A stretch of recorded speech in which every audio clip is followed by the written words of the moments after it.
Hey guys, it's me Dave and welcome back to week 11 of building Crait. Alright guys, so we took last weekend off. The reason why is mainly I didn't get a lot of Bricklink orders in. That's going to change in this episode. We got 4 Bricklink orders plus a special Bricklink order. Not even a Bricklink order, it's like from a special seller. Huge amount of Lego came this week, guys. Bunch of Lego that's actually not only going to contribute to this segment but the following segment and probably the segment after that. That's how much Lego came in this week, which is fantastic. That was the main reason why kind of building stuff kind of slowed down over the last week or two, but that's going to go right back up because this segment, guys, we're going to be building lots, and I mean lots of the wall. That is where we're going to focus on. 2 things. We're going to make it bigger, and you can kind of see behind me over there that it's definitely going to get a lot bigger, twice the size actually. But the main thing we're actually going to spend a lot of time on, and I'm sure a lot of you might be a little confused by this, but actually it's the base of the wall. A lot of time is going to go towards that, and I know that might turn off some of you, be like, oh well, that isn't building like the cool battlescape or anything, David. That's boring. This is actually one of the most crucial parts of the mock actually. It is so important that without it, honestly, the mock wouldn't work. So definitely pay attention to what exactly I'm going to be doing throughout this segment because it actually is so key. And for any of you who want to build either Crait or any other mock, stuff like this will occur where you need to take the time and figure out the engineering, figure out the math, figure out how the weight is being distributed on certain things, whether you're building a giant building or something like that, or you're building a giant wall or something like that as well. You got to figure out how to distribute weight, and with Lego it can be tricky because it doesn't always like to play nice. Haha, get it? Because Lego means play nice, or is it play well? I think it's play well in what is it, Latin? I think it is. But anyhow, getting off topic. But yeah, so we're going to be working a lot on that, and that's actually really important. You'll see why throughout the segment. It honestly really enhances the wall. Not necessarily in the look wise, it does make it a little bit bigger, but in terms of like being able to just do more with the wall now. Because next week, with the fact that the wall is going to be reinforced, next week we're going to probably be able to prop it up. Not like free hang it quite yet, but to at least get it up in the air with some translucent bricks so we can get an idea of how high we want the wall to be, and then that'll help me figure out the rocks and all that stuff in the following week. But I'm going to stop talking now. This is a big episode, at least in terms of like how important it is to the Crait mock. It might not be in terms of scalability of the mock, but let's go ahead and jump into it. It's a long segment, so let's go right now, guys. All right, guys, so starting this week off, humongous order came in. I got a fantastic deal from someone called Brix for all of this Lego that you're seeing here. Really good deal. So what all of this right here is gonna be used for is filler brick. So what filler brick is basically just random Lego colored bricks. It doesn't matter what it is, just as long as it's Lego bricks. So I'm going to go through all these bags right here. Some of it is colorized, some of it isn't. By bag, doesn't really matter. I'm going to pour out each bag, sort it by like bricks, plates, and specialty parts, kind of generalize it. Don't want to spend all day trying to figure out every color, every part, and sort all of that. That's for another time. But I do want to get as many bricks out of all of this as possible. What's really cool is there's this nice bag of red Lego, and this obviously will be fantastic for the trench. The thing I like about getting just so much random Lego like this is it helps me when I go into Bricklink. I'm like, okay, this part really helped. I should order like 100 of that or 100 of this. Because when you go on a Bricklink, it can be so overwhelming of what bricks you need, and say you don't have those bricks on hand, you just kind of have to guess, which can be annoying. So buying a lot of random Lego like this can be very helpful in figuring out, okay, these are the parts that I actually need to buy in bulk. So that's the advantage over all of this. I don't recommend that this is all you do to build mocks at all. I still recommend buying certain pieces from Bricklink in bulk, but this stuff can be a very good starting guideline. You can find big, Lego by the pounds on eBay and stuff like that. I tend not to trust some of that because when I was younger, I remember, gosh, it must have been like 8-10 years ago, I bought a lot of Lego like this, and it came like with like dirt and stuff in the Lego. It was not very clean.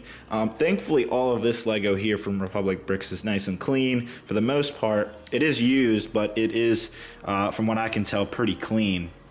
So that's nice, but that you do run the risk of that. So I just want to put that out to everybody that if you're going to buy filler brick this way, then be prepared that sometimes these sellers don't sell clean Lego, or at least it's been washed, even if it's been used. If you can buy new Lego, that's always the best way to go. But if you're going to buy used, make sure it's nice and thoroughly clean when you buy it, because some of these sellers can be weird about that stuff when you're buying Lego by the pound. But again, more Lego in here. There's plenty of stuff to be sorted out through all this, so it's going to take some time. I also have a bunch of Bricklink orders that you're going to be seeing throughout this segment, so it's going to be very exciting. We have a lot of work to do, so that'll do. Let's go ahead and continue on. So as you guys can see over the following weeks, I'm not the most organized person sometimes. Sometimes I can be, sometimes I kind of let things like this happen. But that's what this is here. That's what this is going to solve.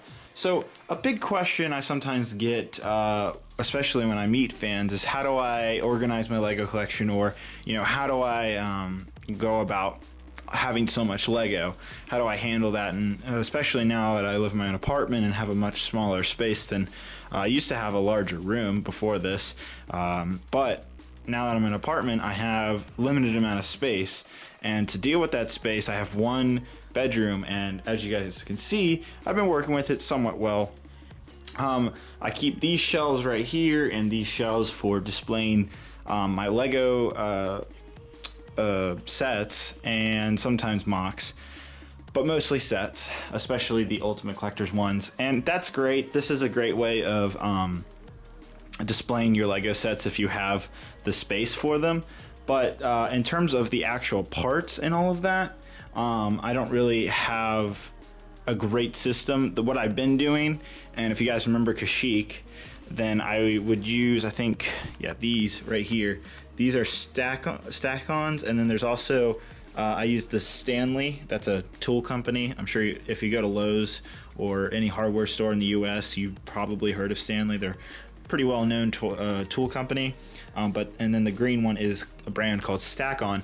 Those are great bins if you are limited on space and you need the portability. These are great. But when you have a lot of pieces and you need to get them quickly, aka when you're building a giant mock, this is a great solution as well.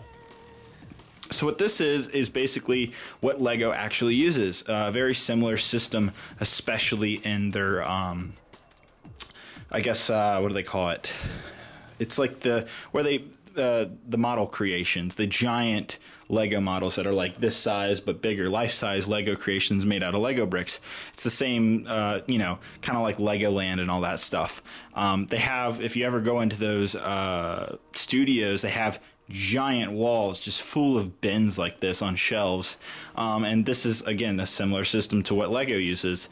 So all of these bins right here, they're made by a company called Uline. I've been using them for years, probably like 6 years now, so I can vouch that it's good quality and all of that. And so you can buy the bins themselves. They come in 24 packs. I think it's like $15, very cheap for the bins. What's cool about these bins is that you can take them off the shelf and you can stack them like that. So, hey, I need to grab certain pieces, stack the bins, pull them over here, done. This is a great start. I highly recommend anybody who's taking Lego seriously, this is a great thing to do.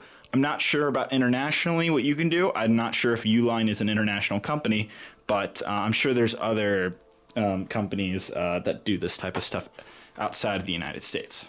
All right, guys, let's go ahead and move on. And speaking of more Bricklink orders, finally, this particular order came. Oh my gosh, I've been waiting so long for this one. So this is 600 of these gray slope pieces.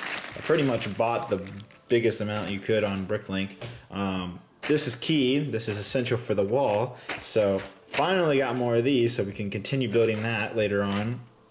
And then I also got a couple other orders here, and it's kind of just a mixed bag of different things. I won't go through it all, but you can kind of just quickly see what I've been ordering. And, you know, the gray slopes and inverted slopes are going to go to the wall, obviously. The tiles and cheese slopes are going to go towards the battlegrounds and, you know, stuff like that. So all of this will be super useful. So I think I've done enough showing all this Lego. Let's see it in action now. Start building. And here it is, guys, with some Lego filled in. Again, sadly, all these other bins are currently drying. You can kind of see, maybe barely you can see the water droplets in there, but I want to have all of these dry before I put Lego into them.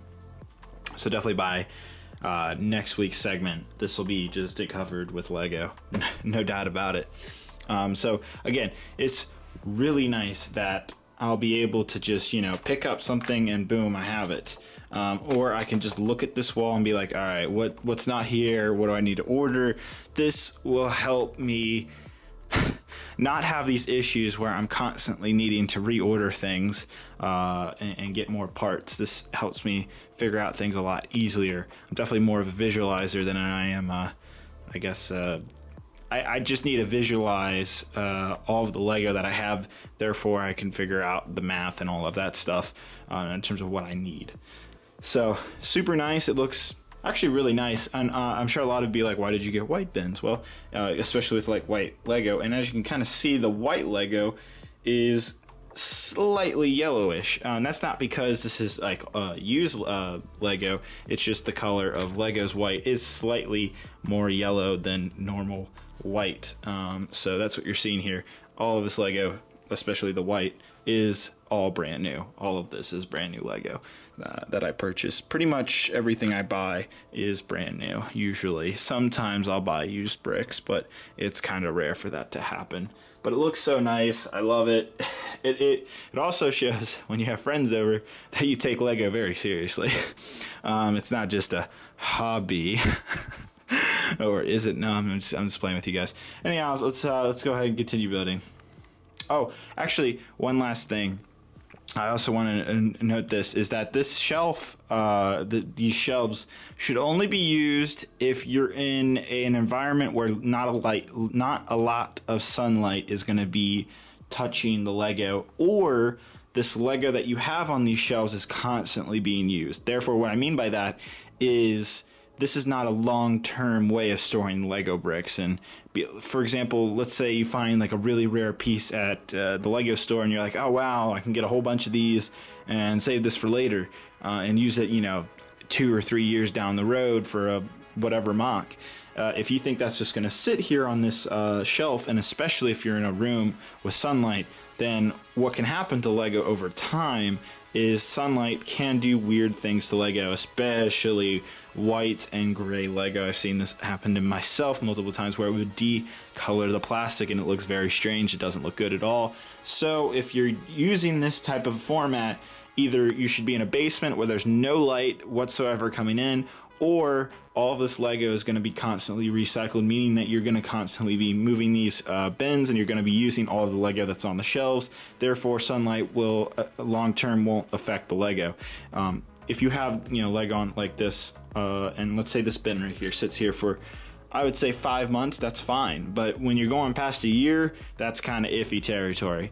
If you're going anything past a year and you're putting it on a shelf like this, then that is where these bins still work the best, because you can put this in a closet, you can put this in a place where sunlight is not going to touch the Lego bricks, preserve that brand new Lego as perfectly as possible. So these still have a place, even though this wall of bins still is more useful and practical in terms of preserving Lego. Long-term wise, you should definitely use different options. Do not use this if you think these bricks are going to sit here forever. Definitely only use this if you're going to constantly be using all the bricks on the shelf. All of this stuff will be used for Crait over the next like month or two. Like all of this is going to be constantly recycled, where all of these bricks will be gone soon and new bricks come in. That's what I mean when I say recycle. All right, let's get back to building. Okay guys, so we're going to spend quite a bit of time in this segment on the wall, and basically this entire wall is going to be redesigned. Right now in its current state, it's way too unstable, and we've also made the choice now that it's not going to move. So technically the fact that this is, I thought it was going to slide and all that stuff, this doesn't have to be here. All we need it to do is two things. We need it to be able to fit in to this where it's gonna sit and make sure it's sturdy enough that it can stay there forever or as long as possible. The second thing is, because the interior, you're gonna see a part of the wall. This part particularly has to be able to look nice. So we can't have crazy stuff going all over with colors and reinforcement like this. We can't have that on this bottom. So we gotta have probably about up to here. It has to be somewhat nice looking. We're probably gonna end up using this piece and kind of like filling it all in like that throughout the bottom side, and then everything from here on up does not matter what it looks like because you'll never see it. We're also gonna install the forks that I've been talking so long about. So basically there's going to be these things sticking out, like probably 2 or 3 on this side, that it will be pretty long, and then there'll also probably be one in the center, and they'll be very thick and sturdy, and they will act as basically what bears all the weight of the wall. So it's important that these are done right and very, very well. Otherwise, this entire wall will crash and crumble horribly. So I'm going to spend a lot of time doing that now. We're also going to build it up probably twice the size it is currently. So a lot of work is about to go into this wall. It's going to be completely redesigned. So without ado, let's do that right now. All right, guys. So what I've been doing is I kind of figured I don't want to destroy this entire wall that I've made. That's a lot of time I put into it. And that's what I would have to do if I was going to redo the whole bottom. And instead I was like, well, why don't I build a new bottom, and then this can be like the middle part or something like that. And that's exactly what I'm going to do. So I've been working pretty hard on the last couple hours on this. Doesn't look too much, but what's key about this is, as you can see, it's very sturdy. And this right here kind of fits in like this. So I'm using Technic bricks and Technic pins. That'll sit down in like that, and it's gonna be one giant connected thing. And this will, as you can kind of see, this is kind of where it's getting. And once this is all done, this wall will sit onto this new bottom structure, and then you have a much stronger base, and this wall is not going to break or anything. And then what I'm going to do is I'm going to do another similar thing like this on this part right here, and then we'll continue building upwards from there. And then we're still going to edit. I mean, you can kind of see these are the kind of the things I was thinking. This is not final, but gets the idea. This is kind of very essential, these Technic bricks.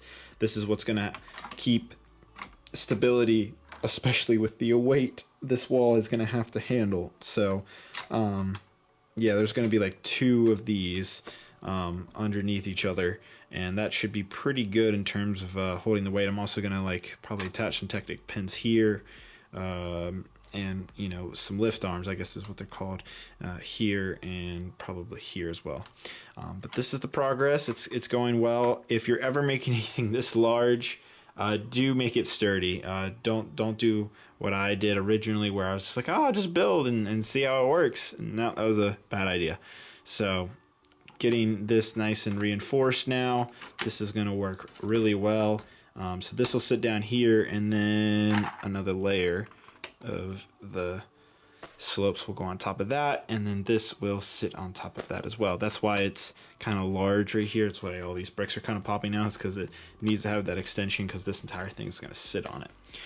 So yeah, it's coming along good, so let's see how it turns out. Alright guys, so this is taking a lot more time than I thought it would, But the progress is continuing quite good. It took me a while to kind of get a feel for what I want to do here exactly, but I'm almost done with this base. As you can see, I'm getting up to here. This is where this will sit on top of this.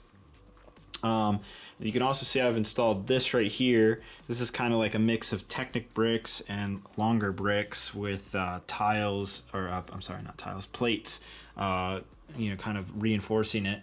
And then I have a kind of a Technic bar here. And what's awesome is with the reinforcement I showed you of the bricks kind of going on here, this has been able to make me do this, where I can pick up the entire thing like this and it's completely sturdy. That is the goal, is to make this super, super strong, because it has to hold up so much weight. And I still don't think it's good enough that I'm actually adding another layer right here, just partially from this point, because I felt like this middle from here to here is really, really strong. But from these corners, from here and here to this point, it didn't feel as strong, so I wanted to add one more layer. So I'm adding this in right here, and then this is kind of connecting to this middle bar, and so that way I can pick it up like this, and it completely is suspended in air because it's that strong, and I can shake it. It is super strong, and I can lay it back down, won't bend, anything like that. So that is what all of this work has gone into, is making it super strong and super durable, because again, I'll repeat it again, but it has to hold up so much more weight than you guys, you guys don't have any idea how heavy that thing actually is. And that's only half of it. It's gonna be another half. So it has to be super strong as I can make it. So that's what I've been doing. I've been really taking the time to reinforce it as best as I can, and it's coming out really good. So I'm gonna basically do this on this side, and then I'm gonna put this on top of that. And I didn't originally do a time lapse for this part until now, but I'll do a time lapse from this point and putting this on top of it. The reason why I didn't do a time lapse at first was because this was kind of an experiment. I was just kind of going back and forth. I didn't want to record myself when I was just kind of like guessing my way through. And now that I've kind of figured out, okay, this is how you do it. Now I have like a really good idea in my head of, okay, now I know what I'm doing. So yeah, it's coming out really well. Again, it's all about strength and sturability here. So the engineering has to be perfect. All right, time lapse time. Let's see what this looks like, guys. Let's go.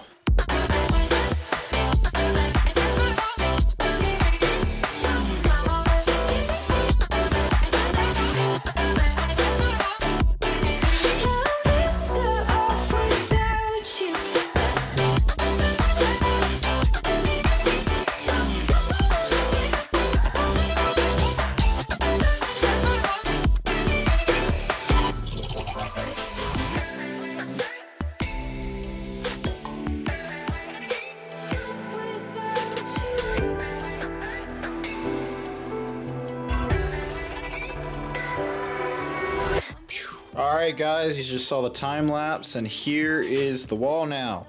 It is almost about twice as big as it was before.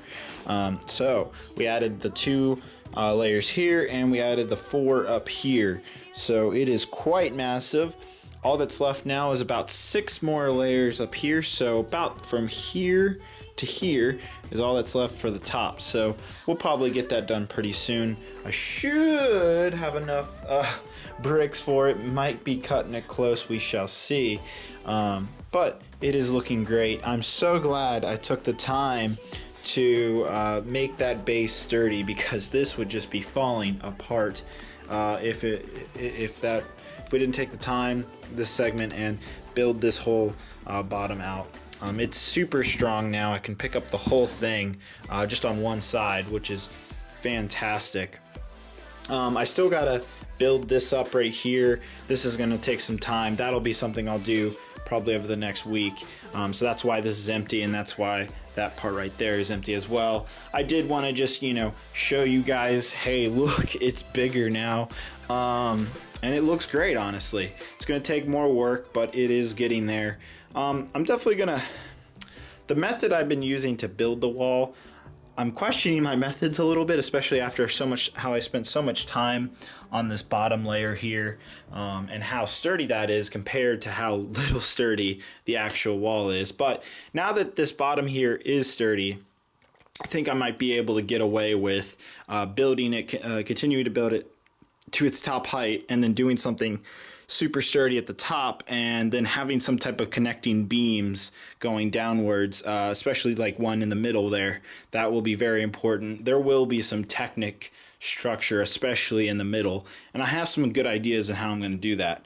It's going to be quite complicated, a lot more complicated than a lot of you might think it's going to be. So that's something I wouldn't say we're going to get to it next week, but in the coming weeks, we'll definitely get around to doing and working with that. So very fun. But yeah, so this is looking really big now, actually. It's huge. But yeah, no, I like the size. I can't believe it's going to be a little bit more bigger than this, but I guess that makes sense. Let me actually give you an idea. Whoop. Dang. These bricks are going all over on me. Give me a second here. I will put some bricks real quick on top of it and show you guys how much taller it's going to be exactly. There it is. Okay, right there. That's how much taller it's going to go. That's it might be a tad bit, like 3 bricks taller than that, but that is the final height right there. I know some of you might be like, well, that still isn't big enough. Keep in mind that it's going to be on, so this is already rised, you know, we have it like 7 bricks high, and then it's going to be rised up, so it's going to be even taller, and I think at that point it'll be plenty big. I wouldn't want to actually go any more than that, because of the sloping here would interfere with how much space we have from where it's going to sit and where it's going to end. So that's important that we also think about that. So yeah, no, it's looking quite good. But yeah, that's the final height right there. So we should actually achieve that pretty soon. Pretty soon. All right, well, that's going to be it, guys. I wanted to clean up this right here, and I also wanted to do a bit more over here, but I think that's going to have to wait until next week. Next week we're going to probably connect these 2 sections. I'm going to clear all this off. We'll start marking where the trenches are going to go.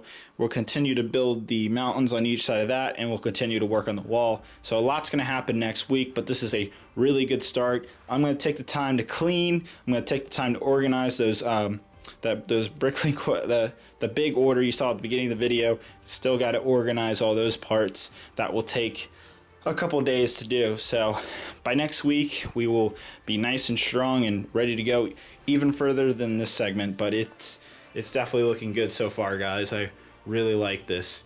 All right, let's go ahead and head out to the end of the video. All right, guys, so that finishes off the segment. Again, like I said in the beginning of the video, the fact that we spent so much time on that bottom part of the wall was so important. Like it honestly, if I had not done that, that wall would have just broken in a billion pieces, and I would have probably cried. No, probably not cried, but I would have definitely been very sad. So I basically, I mean, and actually, if you paid attention to the time lapse really carefully, you'll notice a section of the wall broke when I was attaching it to the bottom. That just shows how flimsy it was. That's kind of on me for building it kind of flimsy, but I kind of learned my lesson going back in terms of, okay, this actually needs to be built really well, really sturdy, and I did that, and I think that's a very important thing as for those of you who want to build your own mocks, that you shouldn't just skip over things. I took the route where I just want to build as fast as possible, and I don't care about spending time on the reinforcement or the engineering, or just the structural ability of standing up on its own. I skipped over that. I thought, it's not going to be that important. Guess what? It is super important. So let my mistake be an important lesson to you guys, and I hope in your mocks that you won't make the same mistake I did, because it cost me time. The segment was time, but I think it's a lesson that I think is a good thing to pass on to you guys. Again, that's why I do these building series, is because I want you guys to learn how I make these mocks, and along the way I'm going to make mistakes. I've done a couple mocks now and I have a good idea how to make things, but there's still new things I still haven't done yet.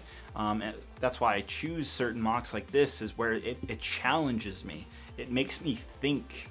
And I encourage to challenge you too when you're building your mocks. Don't take the easy way out. Take the time, figure things out, and make it the best it can be. Now next week, like I said at the end of this video, we're gonna definitely be, hopefully we'll be able to prop up the wall. Not necessarily free hang it because of certain reasons, but possibly prop it up on like some stilts or something so we can get an idea of how high we want it to be. I also want to move this table and kind of connect the tables just for a little bit. It'll be temporary, and we can start working on figuring out where the trenches are, because I'm still going to be waiting on bricks and parts for the wall, and I don't want to have nothing going on, so might as well start working on the trenches, because I know that's been something a lot of you have been looking forward to. And now that we have this wall over here with the shelves, that'll make, parts, that's kind of the reason why this table's been kind of a mess, is this is kind of my parts table. Both tables actually kind of have, but that shelf right there should make things a lot better. And I'm gonna reorganize some things over the next week. Last thing I just want to quickly say is that I'm possibly going to New York Toy Fair 2018. Not 100% confirmed yet, but if I do, I'll be sure to let all of you know on social media, and of course there'll be a YouTube video of my trip up to New York if I do actually go. If I'm going, it's definitely because of Lego, no other reason. So that'll be exciting if I do. If not, it's not the end of the world. But definitely keep an eye on my social media. So that's my Instagram at solid_bricks. Same goes for Twitter. It's the same thing. And then my Facebook, it's just Solid Brick Studios. So those three things I keep somewhat updated. It's mostly Twitter and Instagram are the most updated. There's also this new feature on YouTube where I can post kind of like blog posts, like photos or just little messages, and it shows up in your subscription feed. I'll probably post something there. I've done it like once or twice, like little polls and stuff like that. But all right, that's gonna be it, guys. Oh, also, I got a new microphone. Let me know if it sounds good.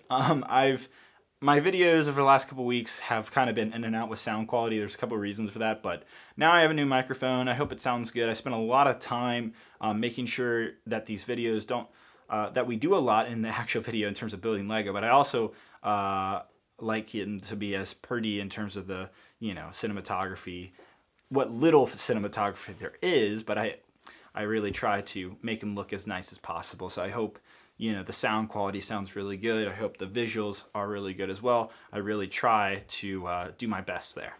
That's going to be it, guys. I'll see you guys next week in week 12. Hope you guys have a great and wonderful day. Bye-bye.